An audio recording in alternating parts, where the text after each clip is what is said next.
Hello to everybody who's danced with death in multiple ways. It's Beautiful Anonymous. 1 hour, one phone call. No names, no holds barred. I'd rather go one-on-one. I think it'll be more fun, and I'll get to know you, and you'll get to know me. Hi, everybody. Chris Gethard here. The intro on this week's show is very long, but it's because I give instructions on how to claim your copy of Beautiful Anonymous, the magazine. That being said, if you don't like a long intro and you're not interested in the magazine, you're going to want to skip about 13 and a half minutes ahead. That'll put you right towards the beginning of the call. But if you want a copy of Beautiful Anonymous, the magazine, you're going to want to sink your teeth into this week's intro. Thanks so much. Hi, everybody. Chris Gethard here. Welcome to Beautiful Anonymous, the show where we explore the human condition one anonymous phone call at a time. Thanks, as always, for tuning in. I have big news for the community. Every once in a while, we do a big community thing, right? There'll be a tour of live shows that gets announced, or we had the big push to do the Canonymous in Brooklyn a while ago, and we had the big push to get people to sign up at beautifulanonymous.com for our extra stuff. Once we launched that, we had the big celebration of when things went independent.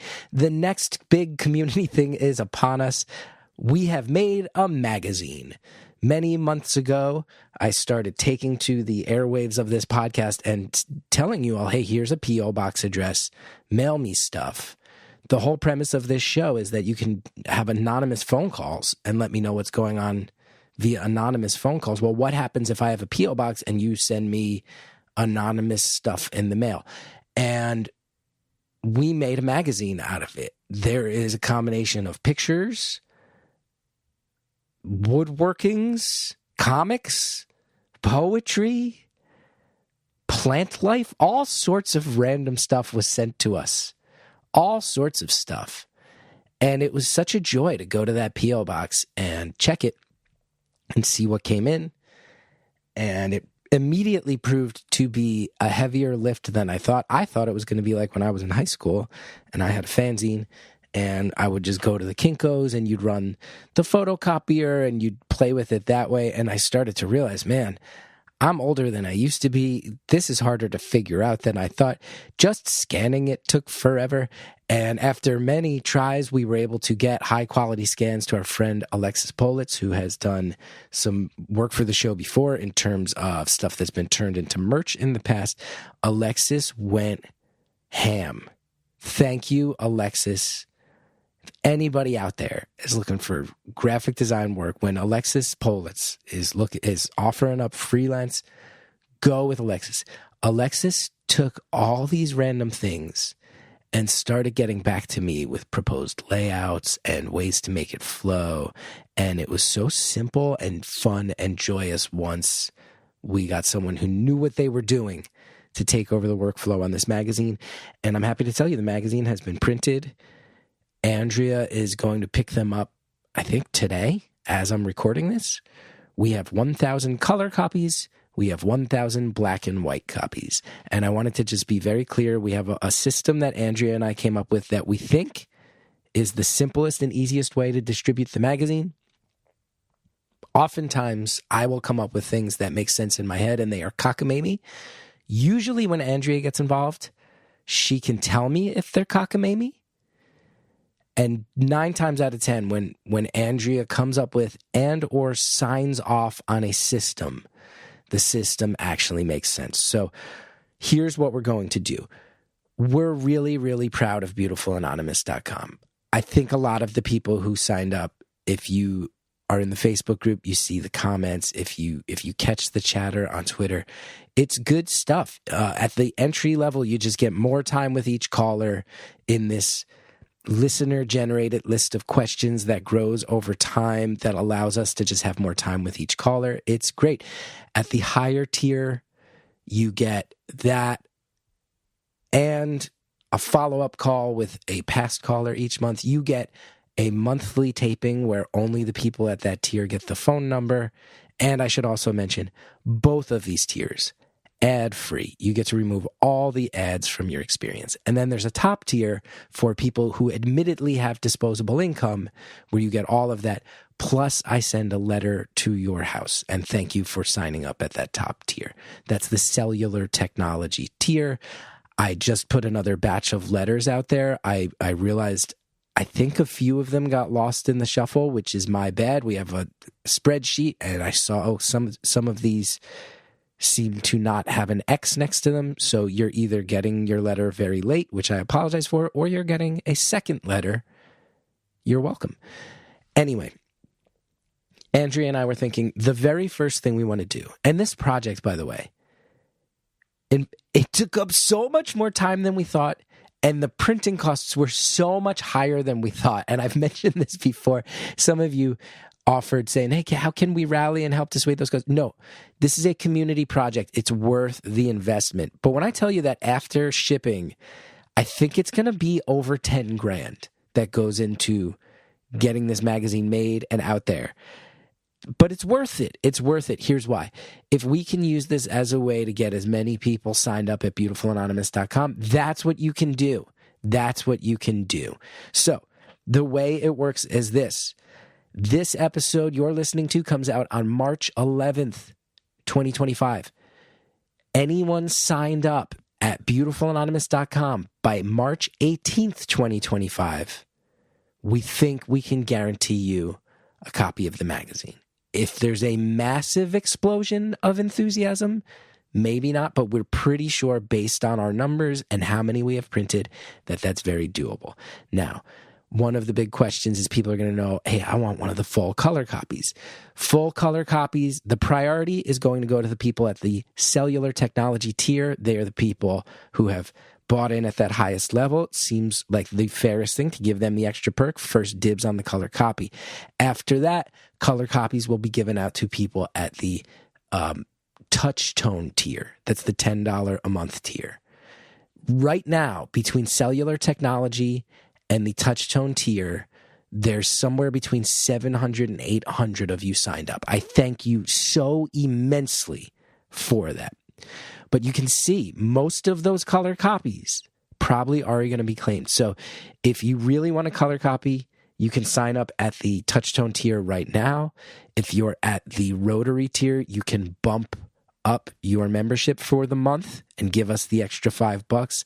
If you bump it back down, I get it. If you unsubscribe after a month, I get it. We're effectively charging you $5 to $10 for a copy of the magazine, just to have you also have a month where you experience what we're offering over at beautifulanonymous.com. And the hope is some of you sign up, go, I want that magazine. That's a once in a lifetime thing. We're not going to spend $10,000 making a magazine ever again. It's ludicrous. But if enough of you sign up and go, you know what? This stuff over at beautifulanonymous.com, I actually really like it, and I'll stay subscribed for a while, it will start to chip away at the cost and make it worth it because we're really proud of what we have over there. So going to the cell tech level is really the only way to guarantee you get a color copy. I can't imagine we're going to get 1,000 subscribers at cell tech in the next week. There's just no way. There's, I think, less than 100 right now.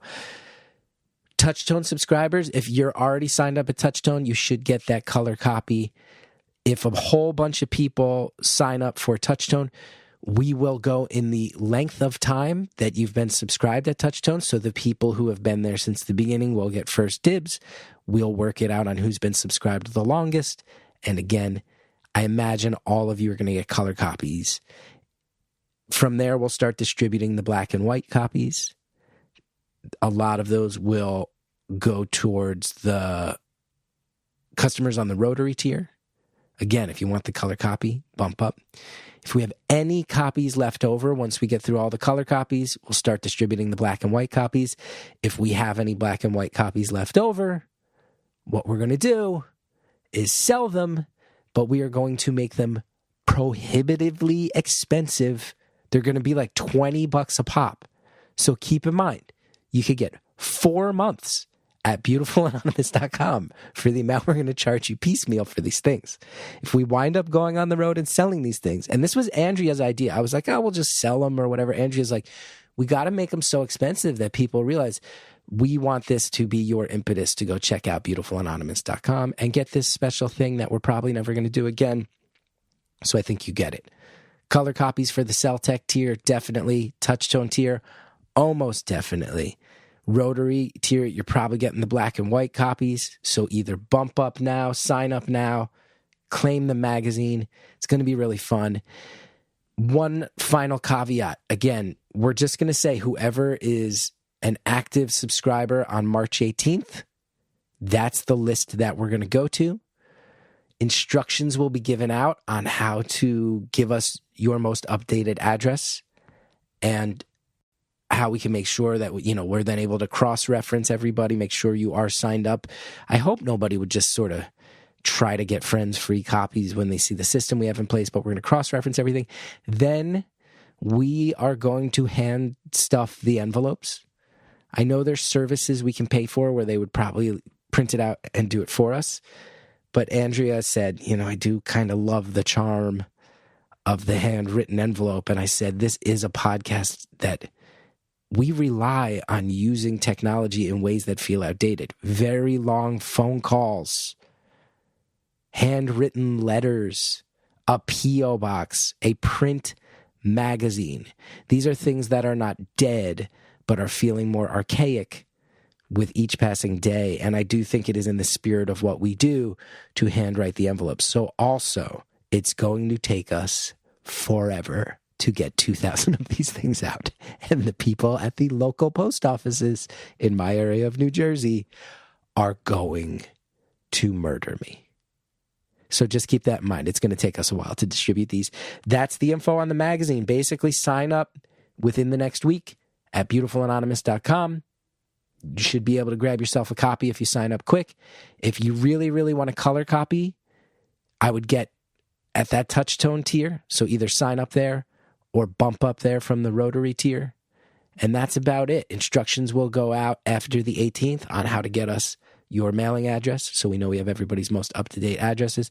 And that's that. Thanks to everybody who supports, and thanks to everybody who contributed and mailed stuff in. When you guys see this magazine, I think it's going to be the type of thing that you read on the toilet or that you leave on the bedstand in your guest room for guests to look at. To me, two of the greatest compliments you can give a magazine. Toilet reading, guest room, bedstand reading. It's gonna hit that level for you. So thank you in advance. This intro has obviously been long enough. I'll let you know. I think a lot of people are going to love this week's episode. Absolutely a call that I will think about forever. It's funny because in some ways the call is sort of chit-chatty, even slightly political in the beginning. We have a caller who grew up in a number of different places who talks about what it's like to sort of exist in a space where your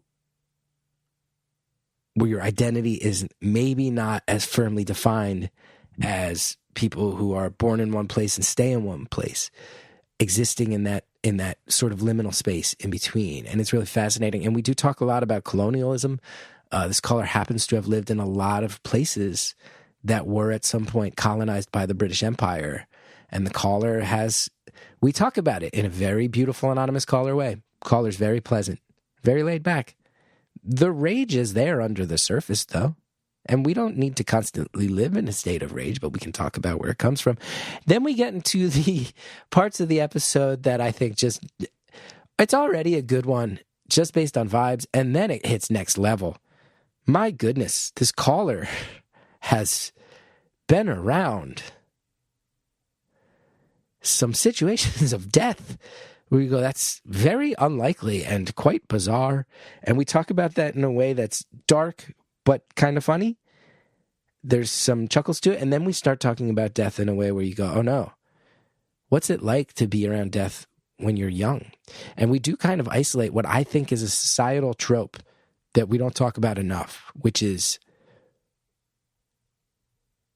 the age you're at when you first know someone who dies, who's also your age, is a developmental milestone that I bet people have looked into, but it's not something we sit and talk about in terms of how do we handle that ourselves? How do we raise kids knowing that conversation is going to happen someday? These are the types of things that we get to at the very tail end of this call that are fascinating, and I would argue make it a great call. Enjoy it so much, everybody.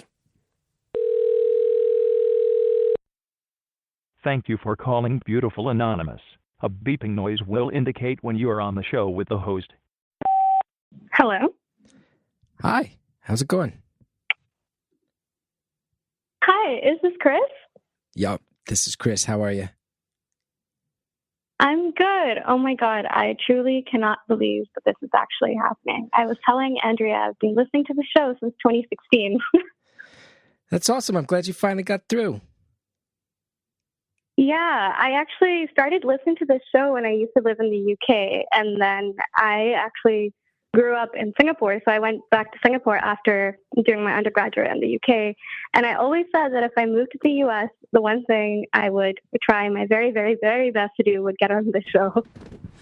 Oh, that's amazing. So do you live in the US now? Yeah, I now live in the US. I live in your former city, New York. So you've been all over the world.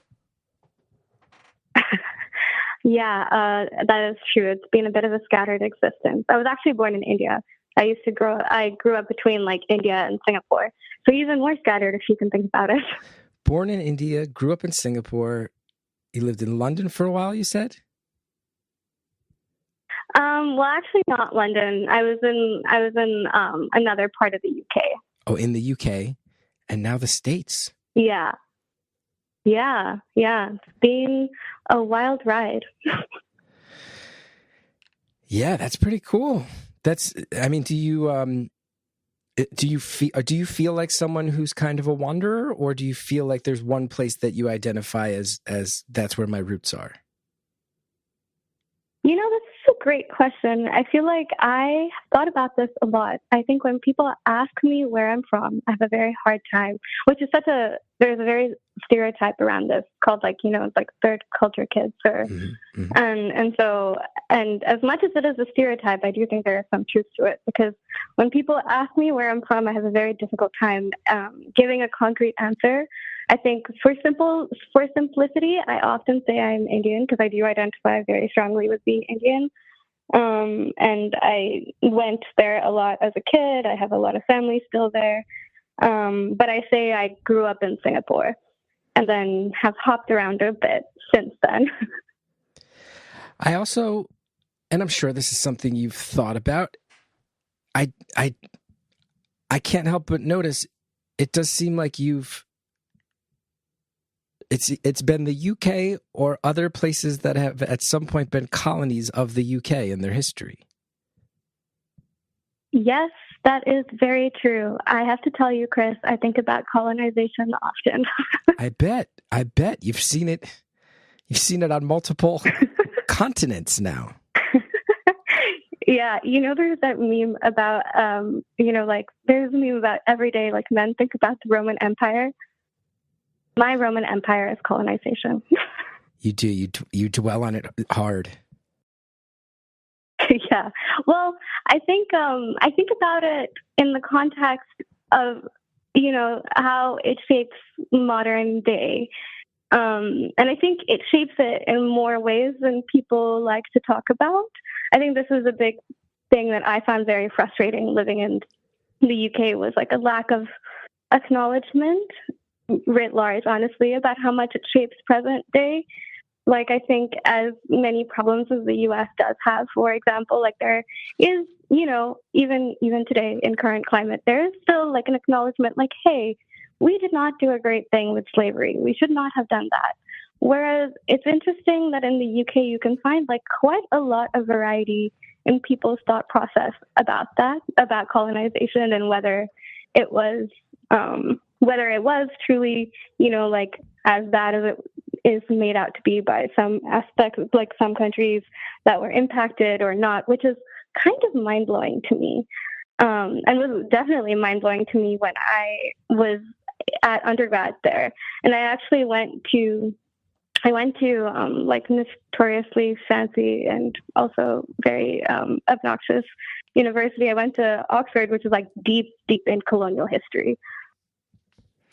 Yeah, if you are someone who, you sound like a rather chill person, but it sounds like, and I don't want to speak for you, you say you do dwell on colonialism, and I get the sense there might be some quiet rage in there on this topic. I don't get the sense you're sitting around thinking about colonialism as like, oh, what an interesting thing to ponder. I get, Oh, yeah. right? Like, it's easy to maybe connect the dots that this is something that pisses you off a little bit. Oxford is a hell of a place to be sitting around thinking of that. Oh, yeah. It was a real experience. And you are very right, Chris. I'm quite a chill person in life in most regards. But I will say that this definitely inspired quite a lot of rage and frustration when I was at university there. Just because, like the institution is really steeped in this history, and there is really not much acknowledgement at all of, I guess, people's like actual stories and how much it impacted like the development trajectory of countries like to this day. And for me, it's like actually a really interesting personal history as well, because the part of India that I'm originally from is a part that was like extremely impacted by British colonialism. It was like where one of the worst famines in history happened during the period of colonization. Like millions of people died. And even more to that, interestingly, in my own family history, my great-grandfather on my dad's side actually was part of like the freedom struggle and independence movement in India. So I guess it's like close family history. It is so much to talk about here. And I'm sure we'll talk about this for a while and get to other things. But I will just say, hearing you say that when you lived in the UK, you picked up on, also, to hear anything even remotely complimentary of America right now, oh boy, that's a breath of fresh air. To hear that we at least reconcile the guilt of our colonialism. I don't feel that way in general. What's that? I was going to say, I the state of affairs in the U.S. in general is difficult for me. Like, I work in the development sector. I work with like a lot of people at organizations like USAID. So I am by no means happy with the current state of affairs, but I will give you guys credit that you do some things right. To hear, like, at least many of you feel an appropriate level of guilt or responsibility about our past and want to speak on it, I'll take it. Like, hey, you have a really brutal and horrific past, but at least some of you talk about it. I'll take what we can get right now, because the U.S. not crushing it right now. Not crushing it. No, not crushing it. No, but I will say, I've sensed the same thing you have, where you don't have to travel much before you start to realize, and we have a lot of English listeners. I mean, no ill will. I'm not trying to talk smack. But when you go to places that were at some point colonized by Britain, you can often track in a way that's very surface level that there is oftentimes tension in these places that was established through divide and conquer British colonial tactics. Like when you look at places that are war-torn historically, and they're all over the world, which is the strange part. Like when you look at Northern Ireland and the Troubles, it's very, very obvious that was push and pull between Catholics and Protestants and the UK and republicanism. And a lot of it was because of colonization. When I traveled to Sri Lanka a few years ago, you start to realize, there have been civil wars here, and there are many broad strokes. I am not smart enough to claim to be any expert, but on a surface level, you realize there are groups that have a lot of anger and tension towards each other today. And during a period of colonization, some of these groups were in favor with the British, some of these were not, and that is at least a part of the source of tension that still lasts. You can look at Palestine right now and remember that exactly. You look at a lot of places that wind up mired in decades of struggle, And it must be harsh to be an average citizen of England and look around the world at places where you seem to look at places where a lot of the world is going, oh, they are unfixable. The tension and the warfare there is ultimately unfixable. And a lot of those places viewed as irreparably screwed. The British at some point were the guiding force in those places. It's really, really remarkable. And for you to say that your experience was that people didn't want to talk about that present day reality must have been head spinning and maddening. No, 100%. I'm so glad you brought up the examples you did, because I could not.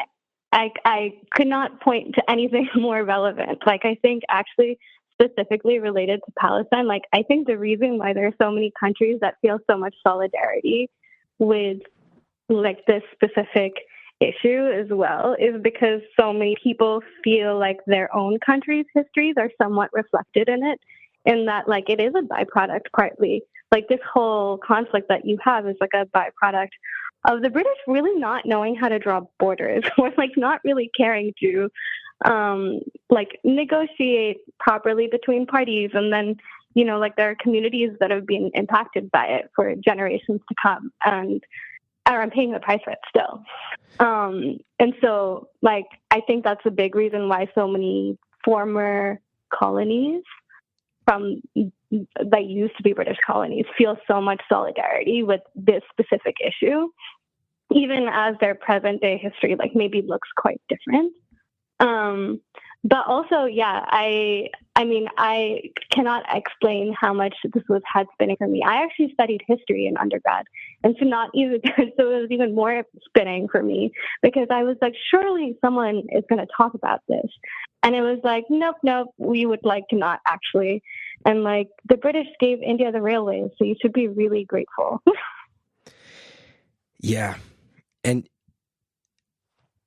I don't want to be unintelligent, and there's danger in boiling things down too much, but you don't have to travel too much before you start to realize that there are a lot of conflicts in the world.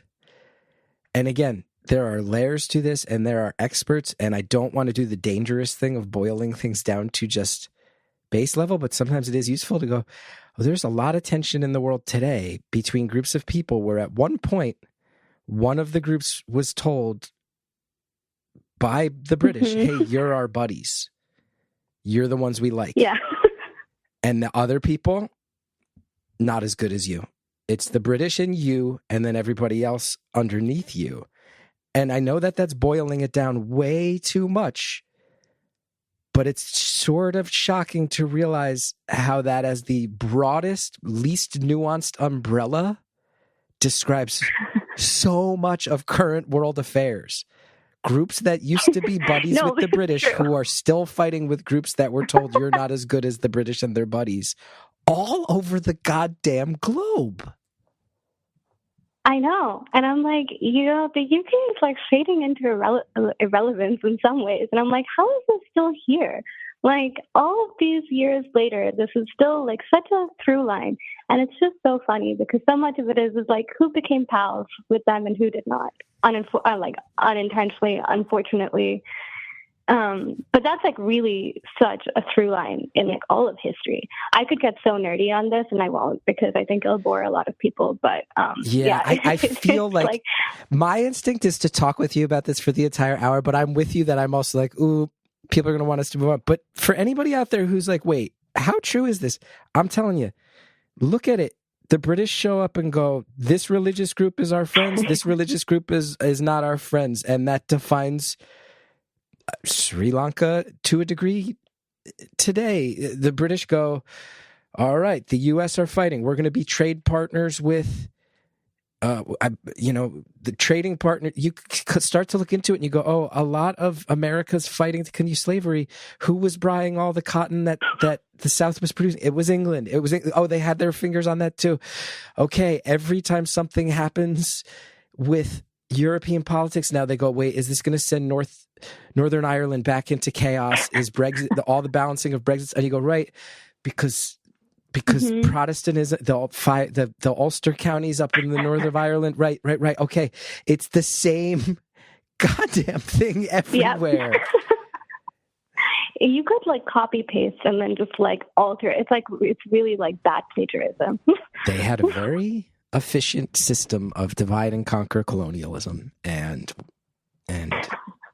it's worth discussing. Now, another topic coming to mind in terms of you know, we have talked with other people on the show before who have described sometimes people who as sort of existing in this space of how do you identify when you were born one place, moved a series of other places. We've also talked with people who share, I think, common thoughts, being biracial sometimes, existing between cultures. Mm-hmm. You are someone who says you felt that way. Now you've landed in New York, which is a place that I know. Yeah. I lived in New York for 16 years, where you get to sort of identify, you get to kind of pick an identity in New York.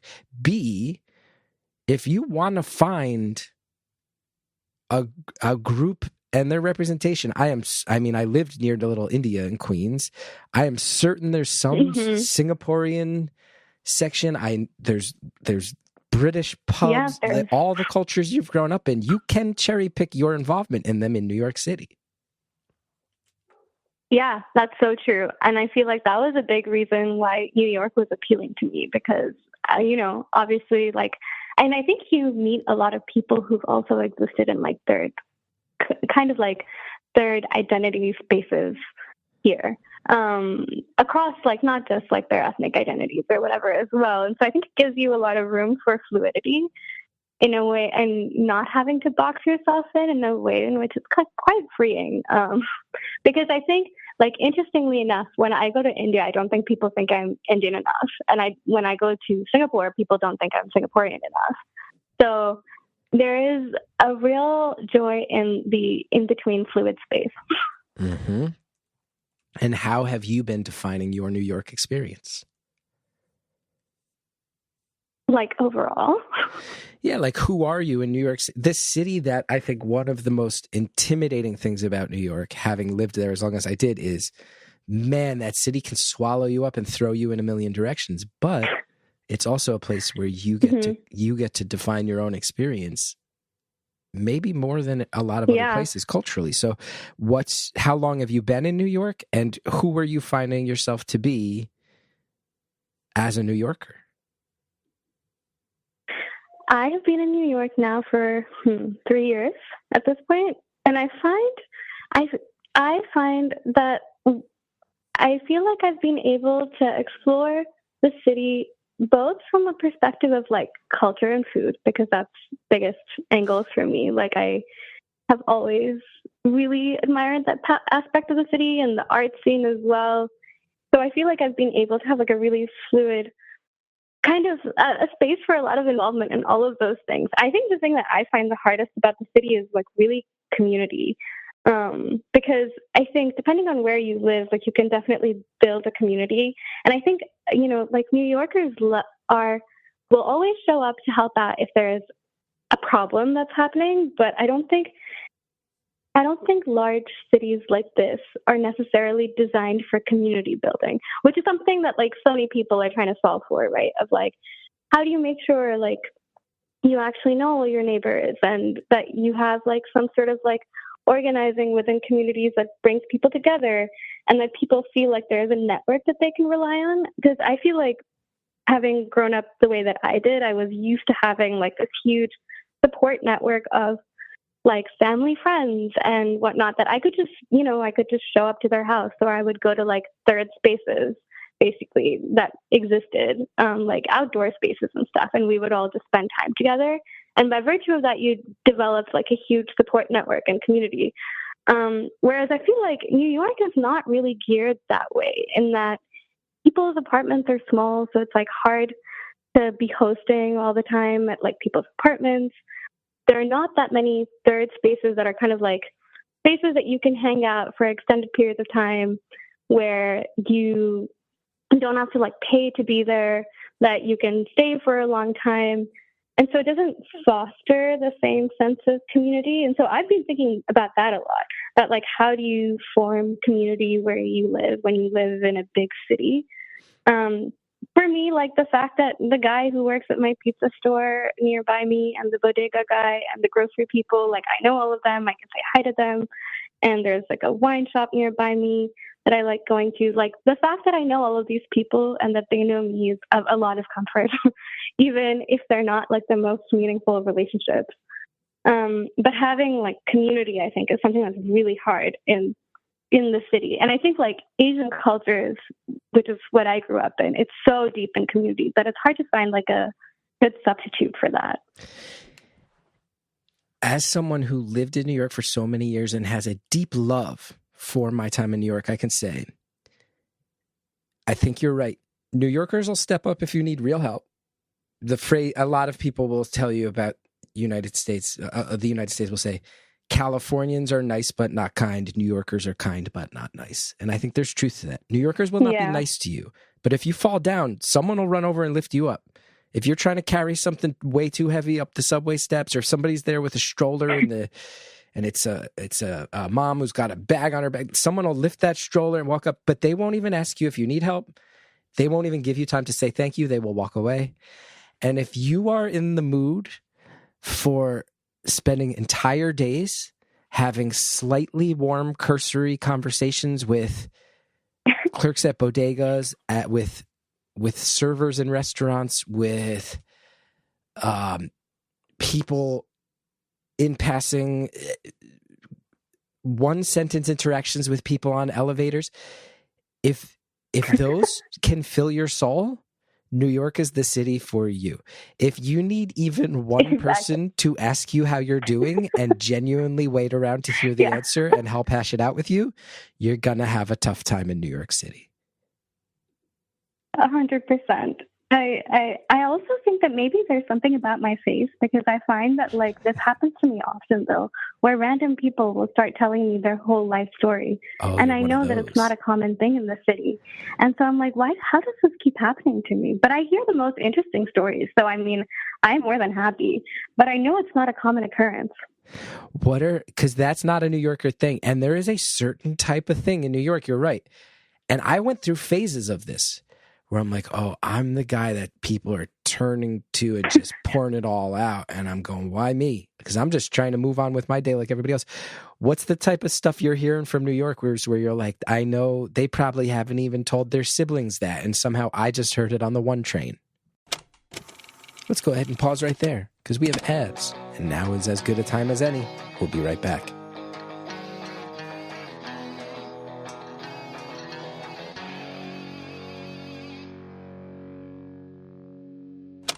This episode is brought to you by IQ Bar, our exclusive snack sponsor. IQ Bar is the better-for-you, plant protein-based snacks made with brain-boosting nutrients to refuel, nourish, and satisfy hunger without the sugar crash. I can't tell you how much I've been loving IQ Bar products lately. I have IQ Bars for breakfast many mornings of the week. I recently got through a bout with the flu due to the IQ Mix hydration product, and you will not meet a bigger fan of the IQ Joe coffee sticks than my wife, Hallie Bullitt. IQ Bar is big in our house, and I would never lie to you guys about that. The IQ Bar plant protein bars are packed with high-quality ingredients. They keep you physically and mentally fit. IQ Bar is totally free from gluten, dairy, soy, GMOs, and artificial sweeteners for a natural anytime snack. I love the mint chocolate chip. I love the chocolate sea salt, but I also love the lemon blueberry. I honestly love every single flavor.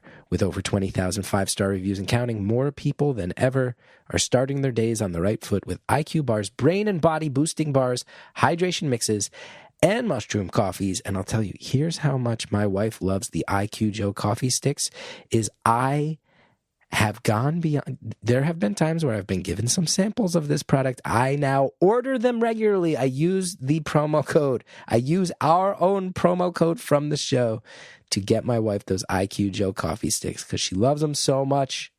And that's on top of the fact that I always have an IQ bar in my backpack because it's the best thing to have when you're on the run and you don't know when you're going to be able to slow down. Nothing beats an IQ bar.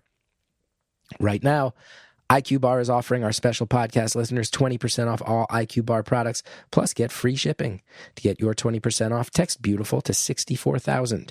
Text BEAUTIFUL to 64000. That's BEAUTIFUL to 64,000. Message and data rates may apply. See terms for details.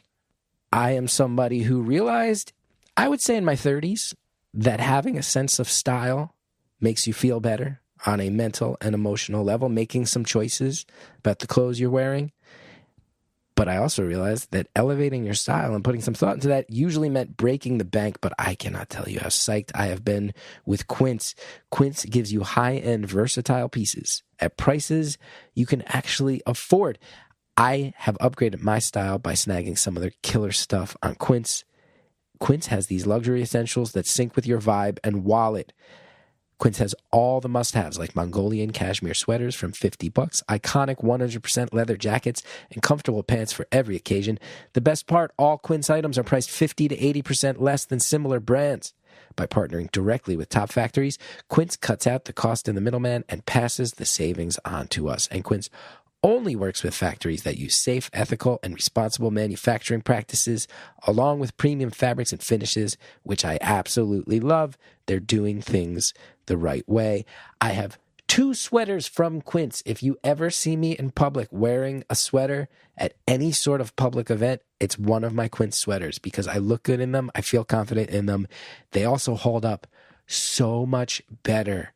I used to shop at some brands that were more expensive than Quince and that had this reputation.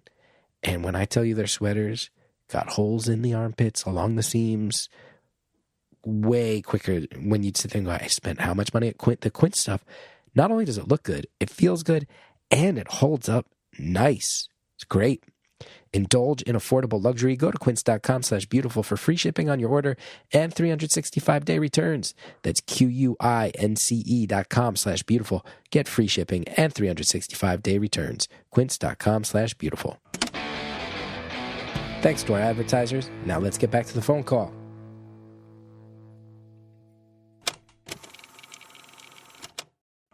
What's the type of stuff you're hearing from New Yorkers where you're like, I know they probably haven't even told their siblings that, and somehow I just heard it on the one train? Yeah, exactly. No, there was this lady who I once interacted with who on the subway started telling me about how she used to be a ballerina, and then she was like, but the ballet scene is so unforgiving and people are so obnoxious. And then she was like, my director got me like ousted from my production. And she was like, 5 years later, I'm now here, I'm writing books.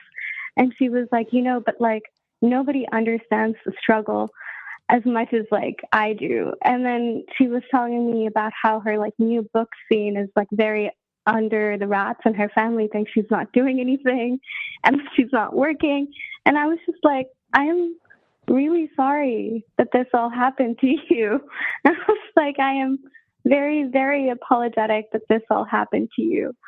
But I don't know, like, maybe like you should talk to your family about this. Like maybe they would want to help you more.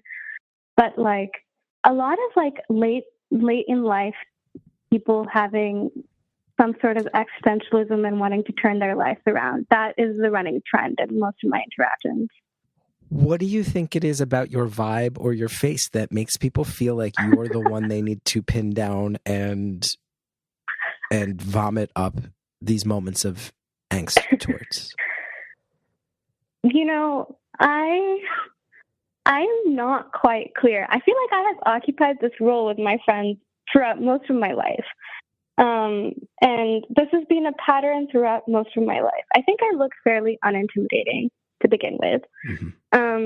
I would like to say that I have like an approachable demeanor, and I think I seem like quite a chill person, so maybe that puts people at ease. But I have realized I think I have functioned in this role throughout most of my life with my friends. And so I'm not surprised that it continues to be a trend. Mm-hmm. Mm-hmm. Mm-hmm. It is a New York thing. What do you think about you did that? What do you think about you at that point in time attracted this word vomiting from strangers? See, for me, it's very different. I don't think I've always been how would I phrase it? I don't think I've ever had an inviting look. I am a strange looking man with a giant forehead and a very strange I hairline. don't think any of this is true, by the It is way. true. I have seen you in person. I did come to one of your live shows. That's very nice of you. But I don't think anybody sits there and goes, look at this. They're like, look at this stressed out nerd with the weird hairline. Like, I know what I look like. Nobody's looking at me going like, this person has like a generally warm, inviting energy. I will say, I think there have been some stretches of my life where I have been a little, I don't want to say unhinged because that's a very severe word. But there have been times in my life where I'm, you know, back when I was single and I've gone on record and talked about it on TV and stuff. There were times where I was, you know, staying up late and going out and falling off the wagon a couple times and doing some MDMA and these were very strange times in my life. And I will say, anytime I was in a phase of my life where I was like, I don't know, I feel a little unmoored and I just kind of am going to let the winds take me where they blow and see what happens. I do feel like people almost instantly were able to sense that was the case and kind of seize upon it. Like if I was at a point where I'm like, I don't know, I'm just kind of like lonely and not feeling like myself and not feeling good. So I'm going to hang out with some friends. And then if they're going to go home, nope, I'm going to stay out and find something else to do. Let me see who else is around. Let me go. Okay. I'm near this bar where I know and you know, not falling off the wagon with alcohol, but like, let me go hang out there for a little while until I figure out where I'm going to go next. Invariably, somebody would be like, you seem like somebody who's just bouncing the fuck around life, man, and let me come and tell you some crazy shit and let me tell you that I'm like, I remember even a few years ago I was at my family. Every few years what I do is I take all my Amex points because I travel so much. I get so many points. And then what we'll do is every few years Hallie and I will go, we haven't looked at the points for like 3 years, let's just see how many we have. And whatever vacation the points can get us, that's what we'll do for vacation. And it's a nice little thing. Like sometimes we go on trips that we really think about and plan. And then sometimes we just wind up at an all-inclusive resort in the Dominican Republic, which could not be less like my wife's personality. It's not really like mine either. But it's like, hey. I was going to say this seems very off-brand for both of you. Very off-brand. But it is fun to just go, we can just go stay at this place for 4 days and points pay for it because I leave every weekend to do stand-up in weird cities in Ohio and Indiana. Like, nice. And it was during March and the March Madness basketball games were on and I'm a big college basketball fan. And I wound up sitting at an outdoor bar watching a game by myself. And this guy came up to me and he had this real sweaty energy. And he's like, who you rooting for, bud? And I'm like, I root Big East, so it pains me to say it, but UConn on this one. But I'm a Seton Hall fan. But, you know, if it's not against my team, you root Big East. He's like, oh, I totally get that. I'm from New England. I'm from Boston. Boston College used to be Big East. Providence still is this and that. And then he starts, I'm like, it seems like you got like real nervousness around this game. And he's like, well, I'll tell you. He's like, it's not that I have a lot of money riding on this game, but I run this thing in Boston where a lot of people give me money and I got to keep it sorted out. Who's getting what? And I'm like, oh, are you like a bookie? And he's like, well, I wouldn't exactly phrase it like that and this and that. And I'm like, I always thought that in Boston, that was still kind of a place where if you're going to run a thing like that, you got to be parts of certain organizations. And he was like, buddy, I don't know what. That's me. I don't know what to tell you. That's me. I'm the guy that you're thinking of. And I'm like, I'm just talking to a member of the Boston Irish mob right now. And he's actively telling me without any effort to hide it that he is an Irish mobster from Boston. And we sat up all night but then he started telling me about how his daughter was sick and how, oh no, this wasn't the Dominican, it was Aruba. This was Aruba. This was another one of our points vacations. It was a hotel in Aruba that we just, again, out of character for my wife and I, but hey, we could go spend a couple nights in Aruba for points. Let's do it. And the guy was just pacing around like a maniac, but told me like so much about his family and where they were at and what it was like to be a career criminal in South Boston. And then I just went back to my room and my wife was like, how was the game? And I was like, I barely could focus on it. There were 10 other fascinating You were like, could not tell you. You were like, but do you want to meet a mobster? It is, yeah, exactly. Andrea, it's funny, Andrea and I have traveled a lot together for Beautiful Anonymous at this point, and Andrea did once accurately describe me as, I never forgot this phrasing. Andrea was like, I've never met someone who is more visibly introverted and yet can, as quickly as you, wind up in a very deep heart-to-heart conversation with your Uber driver. And she was saying it with actual confusion about me. I'm like, yeah, I don't know if there's a word for my personality type, but you're right. I very visibly don't want to be a part of the conversation. But that being said, if the conversation's going down, I'm all in almost immediately, sort of against my will, and they know that. No, 100%. This definitely happens to me the most in Ubers, which I don't mind at all, just because I'm like, people have fascinating stories. But the things that I have heard, like, there was this one lady, I was in Boston, and I was like in Uber, and we started talking. I would say, like, I think maybe some people would assume I'm more extroverted than I am. I could present quite extroverted, but I'm not really that very extroverted. And so she starts chatting to me, and then like, somehow we land up on the topic of like her school education in Boston. And she tells me that she was part of like this busing program in the 60s that was doing voluntary busing schemes between schools to support racial integration. And then she starts telling me about her experience, like being one of the only Black kids who was attending the school as part of this voluntary busing program. And she's like going into like a lot of detail about like her family history and the trauma that came up with it. And now her daughter goes to the same school and like how she reflects on that period in her life. And I was like, wow, what an incredible story. And just like, I was sitting here with no agenda and came here assuming I might even fall asleep in this car. And now I know like her entire, I guess, like a big part of her life story. And I was like, wow, that is really crazy. And I'm like, why did she feel compelled to tell me this story? Like, I'm grateful for it, but also I'm like, this is so interesting. Like, of all the people. Now, being that you and I share some of these traits, the introverts that extroverts realize they can latch on to us.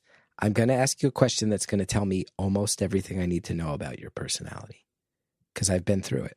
Okay. Based on the fact that you and I are both people who are very, very willing to be quiet, but who in an Uber can wind up in a life-altering heart-to-heart conversation, do you ever sometimes take an Uber pool in the hopes that you will wind up in a potentially crazy conversation? Have you ever taken the Uber pool specifically to see what crazy shit comes out of someone's mouth? No, I have not. Oh, see, that's a major difference between you and I. People's crazy conversations. What was that? You do that? That's like my worst nightmare. That would be like my worst nightmare. I find myself in these situations, but I don't like solicit them. Actually, you know what? I have to say the crazy.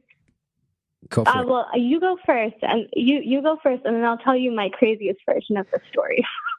I was going to say that I don't invite it in, but if I'm in one of these stretches where I go, man, people are really, I'm standing in line at the Chipotle and I just heard about how someone took human life during the Vietnam War. Like when it starts to come out at me where I'm like, okay, I'm just, anyway, I'll get a burrito with sofritas, pinto beans, please.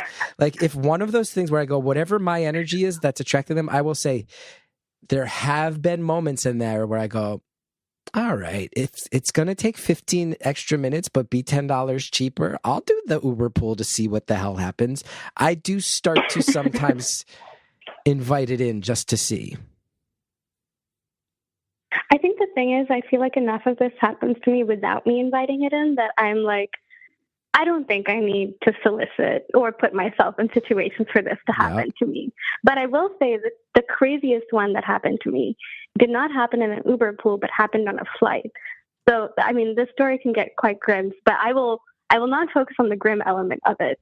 But I had gone to, this is when I was in undergrad, I was like 20. And I had flown to the U.S. for my sister's graduation. She was at college here. And then on my flight back to the UK, I sleep really well on flights. And so I got onto my flight, and like the psycho I am, I usually am asleep from like start to finish, to the point that like air hostesses often check to make sure I'm like alive. And so I am asleep as per usual. I have like my noise canceling earphones in, all of the above. My worst fear is someone getting into one of these conversations with me on a flight, because I love sleeping on my flights. And so I have my noise canceling earphones in, I sit down, I go to sleep, and then I wake up like maybe 2 or 3 hours before landing. I realize that there seems to be some sort of like chaos going on in the row in front of me. I can't quite tell what it is. And so I'm like, okay, I'm just going to go back to sleep because this doesn't seem to concern me. And so I go back to sleep, and then I wake up when we land in the UK. The air crew is like, hey, we're going to have to keep people on board the flight, and the medical team and the police will be coming on board. And I'm like, the medical team and police are coming on board. So at this point, I'm like, maybe I should talk to someone and figure out what is going on. And so I look at the guy next to me, and I'm like, hey, do you know what's happening? Like, why are medical teams and police coming on board? And he's like, oh, I was going to ask you, like, you looked so calm this whole flight. Like, the man in the row in front of us, so I was in like the middle rows, like near the aisle. And he goes, the man in the row in front of us died in his sleep. And, you know, like when they came for breakfast, like they tried waking him up and he was just like dead. And then he was like, I saw you wake up and then you went back to sleep. I thought you were like so calm about this. And I was like, I was unaware of the bereavement in the row in front of us on our flight. That is why I looked so calm. But now that I am aware, I'm not feeling so calm. And he was like, oh, like, what do you think? He like looks at this man who, FYI, if anybody is wondering what the protocol is in these situations, it's quite deranged. It's like you cover the body with like a blanket, essentially. And so he is looking over at this aisle, and he's like, looks at me and he goes, what do you think happens to people when they die like this? And I was like, I don't know. Like, I guess they die, like, I assume. And he's like, no, but what do you think happens like to them in the next life? Or like, you know, once they're dead. And I was like, I am not sure. Like, I'm not very religious. Like, I don't have a good grounding in the afterlife or what to think about it. And I was like, maybe they just stop existing. I don't know. And then he's like, you know, like the Bible says that this is like the best way that you can possibly die. And I was like, oh, on a plane, okay. Like, surrounded by strangers? I don't know, in your sleep, apparently. And I was like, okay, like, I'm glad, sure. And then he's like, do you, like, you just seem like an intelligent person, like, surely, like, you have to believe in, like, you know, in something beyond. And I was like, I don't really know what to think, honestly. And then obviously, like, this man who's this is me at just turned 20, and this man who's in his 50s then like pulls out his Bible and puts it on the table in front of me. And he's like, you know, I really think you would benefit from reading the Bible. And then he starts telling me his life story about how, like, he grew up really religious, and he's like, my family wanted me to follow the Catholic Church in India, but I didn't want to, and then I ran away from home, and I lived in the streets for like 5 weeks, and I ran away from religion. But then one day, like, as I was like living on the streets, Jesus came to me, and I had an epiphany, and then I was like welcomed back into my family, and I had this whole new outlook on life. And he's telling me this in like great details about his like life and whatever else. And there's like the police coming onto the flight. For the listeners, as he's taking out a Bible and telling you his life story, there's a dead body with just a sheet over it, still buckled in, one row in front of you. Yes, yes, exactly. And the police are coming on. They're now like questioning people to make sure that there was no like nefarious cause of his death. The medical teams are like assessing this man, and he's like, and this man is like, like I really just like I see it that I think you're gonna have a spiritual awakening, and I think we met today, and this happened because you're going to have a spiritual awakening. And he then hands me his business card, and he's like, I see a lot of similarity in our life trajectory. Like, I think that we have a spiritual connection, and I would really love to hear from you when you have your awakening. And I was like,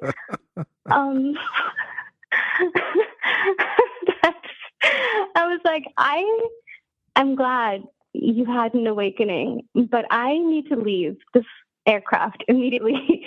And you are confessing to thinking that this man should have died with police right next to us. Do you still have that guy's card? I do not. That went straight in the bin. I'm sure that one did. And then when I was like, I cannot do this. Do they take the dead body off the plane first, or does everybody walk past the dead body? No. Well, okay, actually coming back to highly improbable things that have happened in my life, this actually has not happened to me just once, but twice. And let's hit the pause button, because ads are a thing that exists in a capitalist society. Let's do some.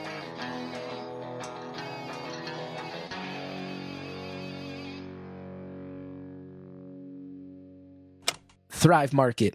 I'm so happy to tell you about them, especially because my family has been using Thrive Market for years, at least 4, maybe 5 years, well before Thrive ever advertised on the show. We were proud and very happy Thrive Market customers, and it's such an easy thing to tell you about the joy of Thrive Market. Here's a crazy statistic. Over 10,000 chemicals have entered our U.S. food supply. The European Union limits that same list to 300 additives. I'll tell you what, I myself am a pretty busy guy. I don't really have the time to read every single ingredient label and start Googling all those weird chemical names in my food. It's why I love using Thrive Market. They go ahead and everything they're selling is designed to be a more sane, healthier version of a lot of the stuff that's out there. And there's stuff you can get on there that's really hard to find elsewhere. I love Thrive Market. They make it so easy to find better options. They remove so much of the hassle. They have this Healthy Swap scanner in the Thrive Market app, which is so simple. You can scan any item. It will suggest cleaner, healthier alternatives to it. So you might be at a store where you're scanning sugary snacks that your kids like, or beef sticks that are a good, handy, grabbable snack, but there's tons of stuff in there. You go ahead, you scan it. That app lets you know what Thrive Market has that is an equivalent without all the chemicals, without all the concerns. And I'm going to tell you, 99.9% of the time, it also is a better tasting version of the thing. And I can tell you that personally. And guess what? It all gets delivered right to your door, and you get savings on every order. Thrive Market takes the guesswork out of finding safe, healthy food. Their products are 100% non-GMO, free from over 1,000 harmful ingredients. Their on-site filters make shopping even easier if you're looking for dye-free snacks, non-toxic cleaning products, high-protein meals that fit your dietary preferences. Thrive Market has you covered in a few clicks. I can tell you that I have a 5-year-old kid. He likes chips. He likes candy. And I can tell you, he has versions of those things that he loves so much that have none of the chemicals of the things that you grab off the shelves, and it gets mailed to my house, and we're not breaking the bank on it. It's awesome. Thrive Market's Smart Cart feature is no joke, takes the stress out of replacing junk food. Thrive asks you questions and automatically builds a grocery cart tailored to your needs, filled with healthier alternatives to your favorite brands. From there, you can adjust, add, or remove items before checking out. It's a really incredible service. I've been using it for years, Hallie Bullitt is one of the biggest proponents of Thrive Market out there, and I never bring her name up unless it's for real, for real. If you are ready for a junk-free start to 2025, head to thrivemarket.com/beautiful stories. Get 30% off your first order plus a free $60 gift. That's THRIVE market.com/beautiful stories, thrivemarket.com/beautiful stories. I don't know about you, but I like keeping my money where I can see it. Unfortunately, traditional big wireless carriers also seem to like keeping my money too. After years of overpaying for wireless, I finally got fed up from crazy high wireless bills, bogus fees, and free perks that actually cost more in the long run, switched to Mint Mobile. You can say bye-bye to overpriced wireless plans and their jaw-dropping monthly bills and unexpected overages. That is the thing that drives me most nuts. Oh, here's the text message with the completely random amount this month. Mint Mobile's here to rescue you with premium wireless plans starting at $15 a month. All plans come with high-speed data and unlimited talk and text delivered on the nation's largest 5G network. Use your own phone with any Mint Mobile plan and bring your phone number along with all your existing contacts. Ditch overpriced wireless and get 3 months of premium wireless service from Mint Mobile for $15 a month. If you like your money, Mint Mobile's for you. Shop plans at mintmobile.com/beautiful. That's mintmobile.com/beautiful. Upfront payment of $45 for 3-month 5 GB plan required, equivalent to $15 a month. New customer offer for first 3 months only, then full price plan options available. Taxes and fees extra. See Mint Mobile for details. Thanks to all our advertisers. Now let's finish off the phone call.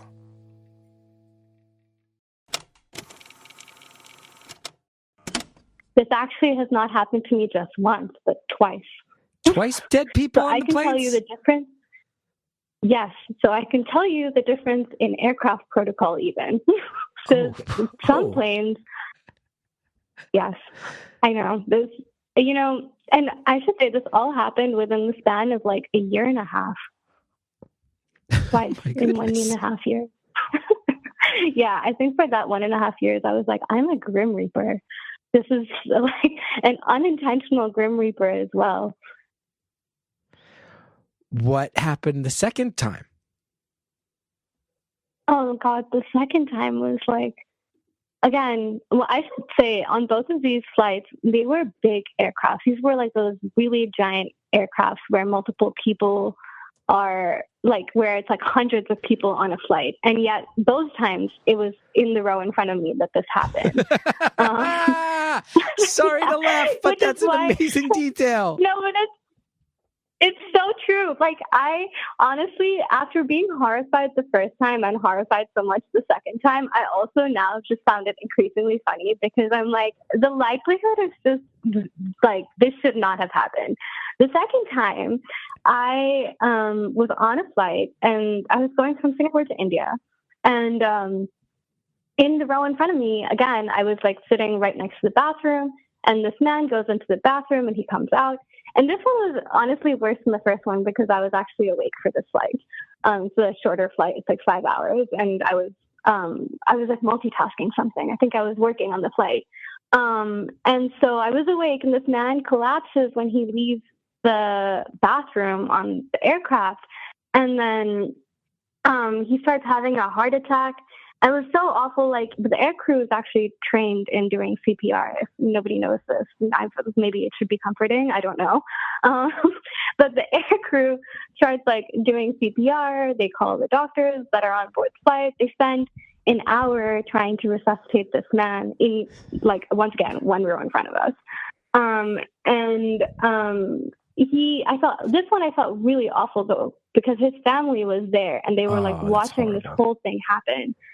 It was horrible. And what was most psychotic again is that I was sat next to someone who was just like in a completely different dimension. I'm not sure if he was disassociating or what was going on with him, but this man had like his laptop out and he was working on his laptop the whole time. He was like writing emails and he was actually the person in the aisle seat. Like, I was in the middle. The man who was in the aisle seat, who's like in view of this family the whole time, is sitting there like writing emails. And this guy is like being resuscitated like one aisle away from him. And then I guess like the air crew didn't want to panic people, and so they told them, and so they continued to do like food service. And I was like, I'm not eating right now? Like, that seems weird and inappropriate. And this guy finishes writing his emails, puts his laptop away, and then just like eats this whole meal. Like like polishes his whole tray of food, whilst this other man is like being resuscitated in front of us. So there's a man dying, and he's just like, "Yeah, I'll take the chicken, and thank you so much." Yeah, literally. Yeah, literally. And I was like, "Are you okay?" Like, Are you I don't human? know what is happening. Yeah, I was like, I don't know what I'm more scared by, like the situation in front of me or your reaction. I don't know. It was truly absurd. And then I got off the flight and I was like, wow, I cannot believe this happened to me again. And I was going to text my family.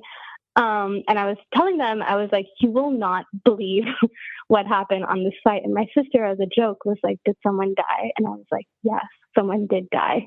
And then I walked past an air hostess who was like, I've been doing this for 15 years, like, and I've never had this happen to me. I was like, twice to me, 1.5 years. When you fly now, do you always kind of just quietly look at the people in the row in front of you and just take a deep breath and wonder which one of them will die? No. Thankfully, it's been a long time since this has happened to me, and I'm counting and praying, though I'm not religious, that this does not reappear as a trend in the future. Wow. The unintentional Grim Reaper. The Grim Reaper of the sky. Yeah. Really unintentional. One of my friends at one point was like, are you sure you're not like an accidental assassin? Like, I hope not. I'm not aware of it. If so. Damn. Yeah. That's wild. Yeah. That's really wild. Yeah. Actually, you know what? It's so funny. When Andrea was asking me about what I wanted to talk about, I didn't even think about talking about this one, just to tell you the scope of like wild things that have happened in my life. That didn't even occur to you. That wasn't even part of your pitch. No, it wasn't. It wasn't. This came up entirely accidentally. Have we talked about anything you talked with Andrea about yet? No, actually.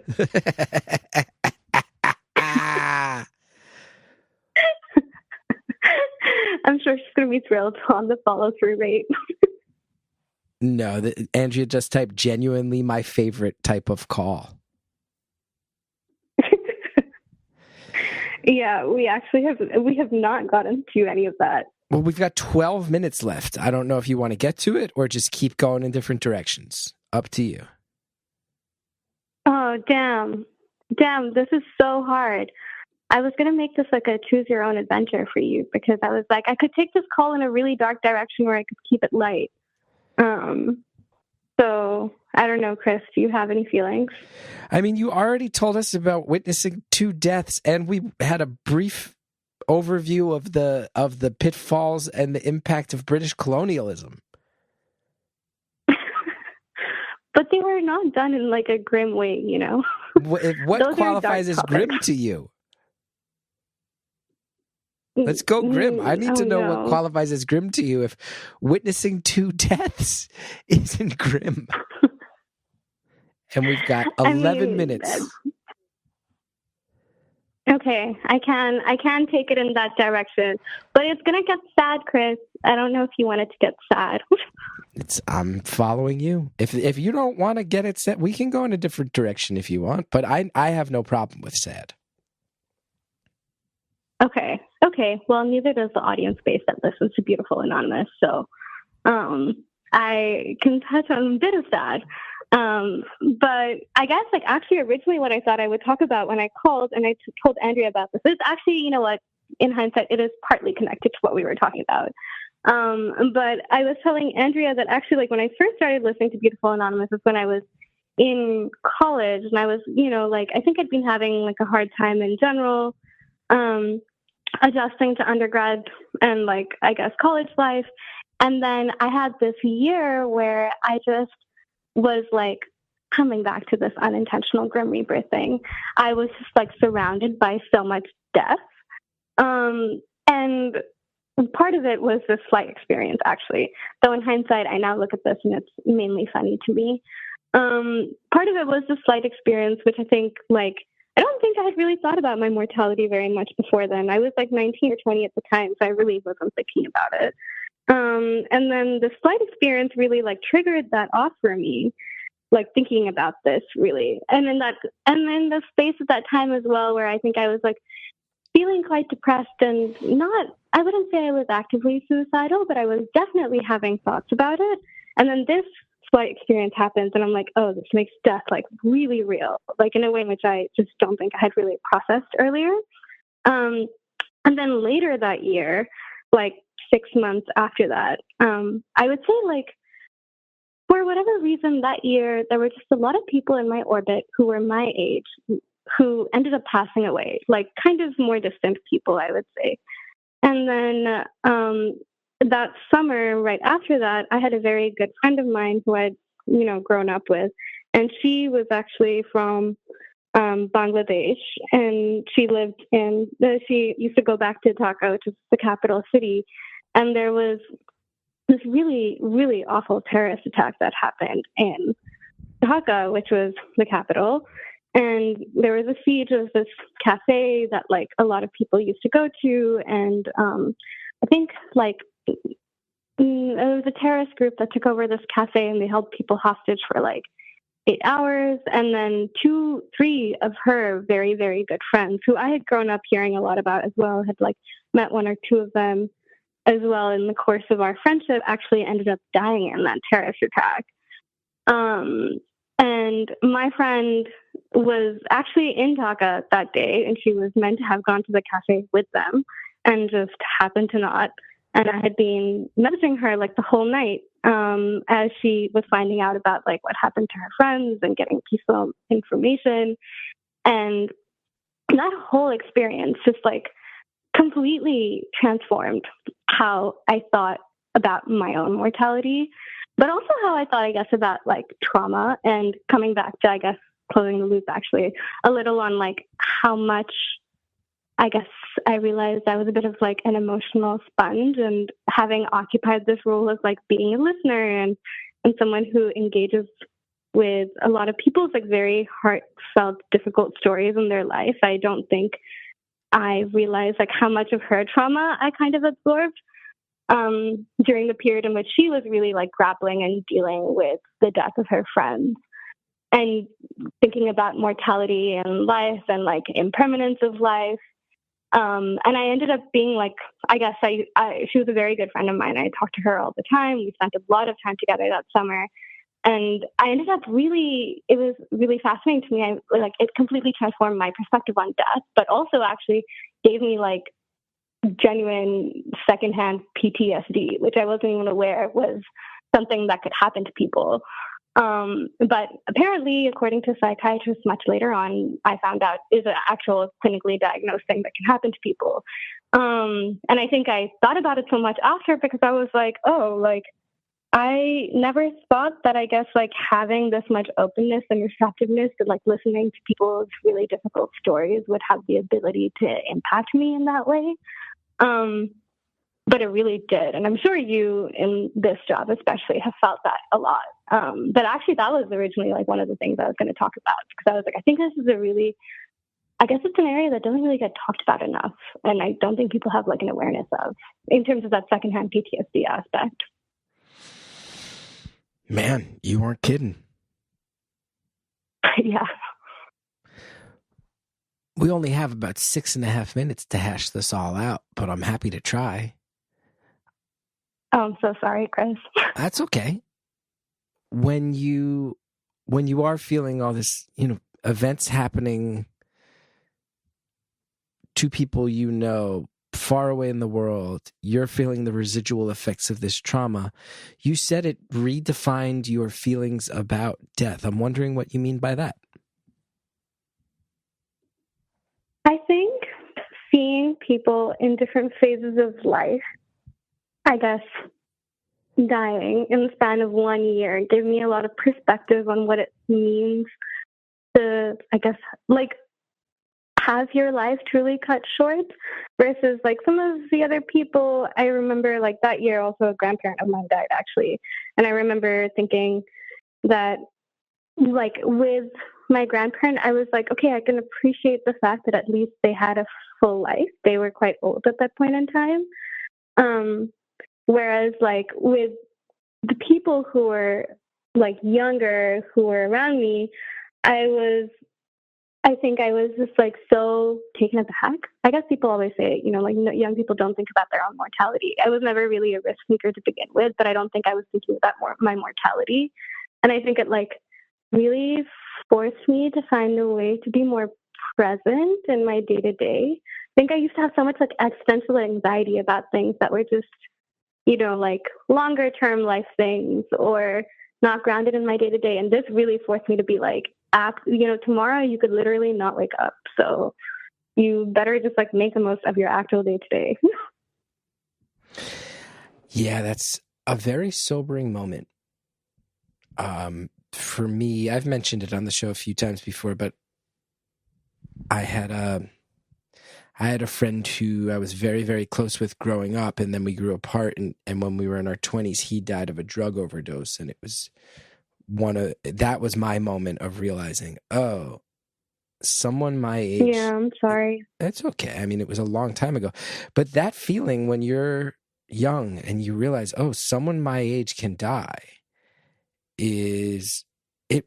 I think for everybody, that is a developmental milestone that everyone encounters at some point, and that we don't really brace people for. We don't really talk about it, but I think that is a fundamental thing that everybody remembers. What's the first thing that happened where you realize, oh, I'm not immortal and people my age aren't? Like someone's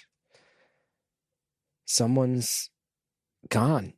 And I mean, I was 25 years old when my friend passed. And it was really, I was really sobering. 20. Yeah. Yeah.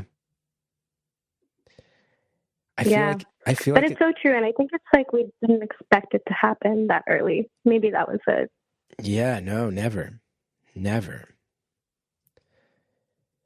It's really a sobering thing. I feel like it's one of the things that everyone knows their version of it after it happens, and everyone wonders why we don't talk about it a little bit more. I think it's a major developmental step in growing up. Is how old were you and what were the circumstances the first time someone you knew who was your age or close to it passed away? I think that's a really personality defining thing for everybody. Yeah. And I also think the other aspect to it is I don't think I understood how much, you know, even like the second, even if it's not someone that's specific to you, but like, for example, in this situation, like, I think I was so in denial about the fact that I was exhibiting any symptoms of PTSD because I was like, it's not like my best friend is the person who died. Like that wasn't the person who died. Yet, because I guess like there had been so much like lifetime retelling of what was happening to her friends and the information that she was getting in the moment of when this terrorist attack was happening, like I got a lot of secondhand PTSD from it, which I didn't even realize was a thing. Yeah. How did you deal with that? Oh, a lot of therapy, which just so much therapy. I was really, really quite unhinged, in your words, for at least a year. Yeah. Yeah. I think there's some element to the idea that whenever that happens for you is probably a point at which your childhood is either over or heading towards being over. And that's a really, really hard thing to feel and understand. Yeah, 100%. I don't think I felt the same after it at all. Like I can definitely see it as like a period in which I firmly felt like childhood was very much over because there was just no shielding of anything, and it was all over the internet as well. So, like, there is truly no shielding of it, and all the details of it were all over the internet.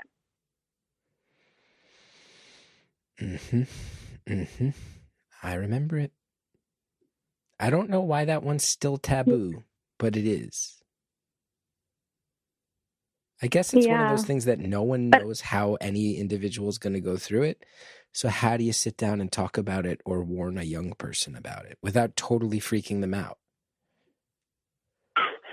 I agree. I actually don't think there is a good way to warn people about it. Also, I think, conceptually, we try and tell kids about the cycle of life and that, people can die. But I don't think that there is anything that prepares you for actually experiencing it relative to yourself. I got to tell you, we just hit 0 on the clock, and that's one of the most grim notes we've ever ended an episode on. Oh, no. I'm so sorry, Chris. I love it. For an episode that honestly had so much charm and so many laughs to it, for us to just end it by being like, and straight up, we don't brace young people enough for death, and they need to think about death. Anyway, say goodbye to everybody on the free feed. Oh, God. Bye, everyone. I'm sorry. I love it. Oh, God.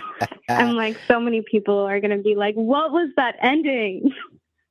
I love it. But listen, that's why people need to sign up at beautifulanonymous.com, because now I get to ask you 5 random questions, and those random questions, I'm sure, will bring us back to the place of, at times dwelling on death, but with also a lot of giggles and charm and whatnot. So perfect episode to sign up for, to see if this one keeps going down the rabbit hole of death in a grim way, or if we bounce back to death in a funny way. Yeah, okay. I'm totally game for this. I'm happy to channel as many people towards your towards your non-free feed as possible. I am a subscriber. Oh, thank you so much for subscribing. And I keep plugging it to everyone.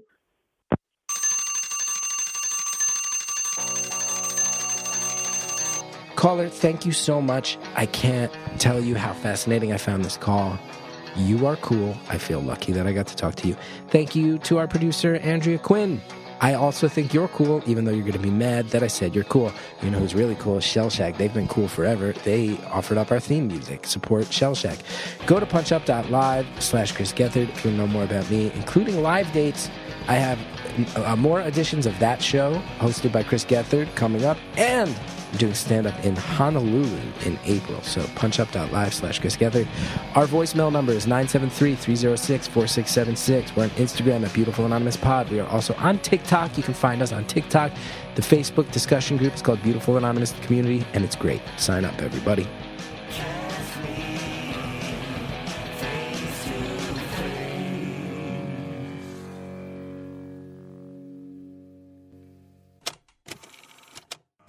This week on Beautiful Anonymous Plus, here's some of what you'll get from the 5 questions.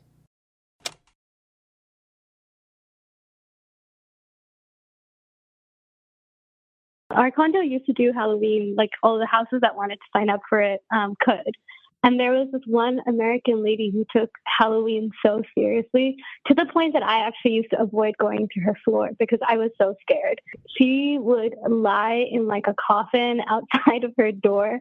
And then when kids would show up, she would like jump out of the coffin and then like chase them down like 2 floors. That feels like the shit that makes me proud to be from the USA. Hearing that there's Americans out there in other countries behaving like that in the service of teaching people in Singapore what Halloween should really be about, terrifying children and going way too big. USA. For the first time in a while, I have said those initials with pride. Don't forget to sign up for Beautiful Anonymous Plus at beautifulanonymous.com.